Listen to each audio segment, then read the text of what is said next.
We got a question from Ante or Auntie. I'm introvert and sometimes afraid of other people's opinions, so I don't post on social media, doing marketing and that kind of thing. Okay. I love fitness and exercise, but sometimes I think that I choose wrong occupation because I'm shy and don't know how to market myself. Do you have some words of wisdom for a young coach who is at the start? Should I post exercise on social media and telling people that they can train with me, or should I just rely on word of mouth? Well, that's an interesting question. I never posted on social media for the bulk of my career, and there's a good reason. There's no such thing as it. I just was talking to a former track coach friend of mine, and he was talking about how I would go down to these rural parts of Utah and coach the discus and shot because they didn't have a lot of help down there. And I said, how did you find out about me? And honestly, it was a game of telephone. This guy told this guy who told this guy who told that guy who told that guy who told this guy. And it was kind of funny to hear it because in this day and age, I would just post a video and say, hi, I'm Dan John, the most elite discus coach. And I would tell you from the heart, I still think the best advertising you have is your clients. You can say all this crap all you like, say you're, I am, Botswana's #1 fat loss, coach, and that's fine.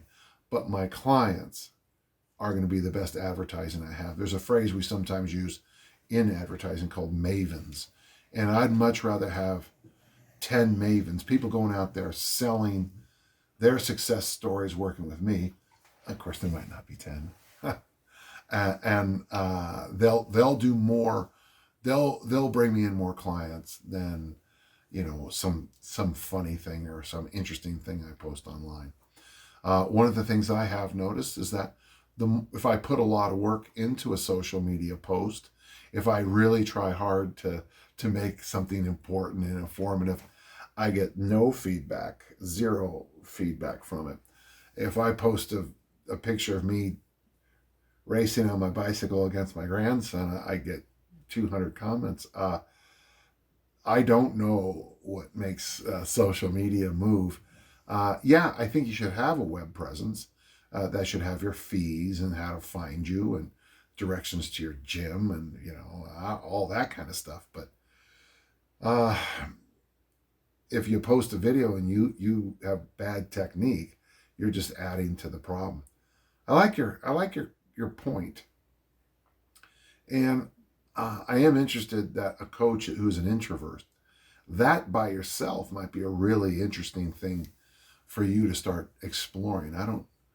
I'm not sure I've ever, read anybody talk about, the introverted coach, but there's great value. I think through my career of a lot of people who were, it's going to sound really weird, but born to be assistant coaches. And a couple of them are amazing people.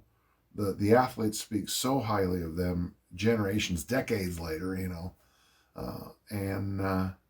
because those are the one who cared the most. So there's room for you in this industry.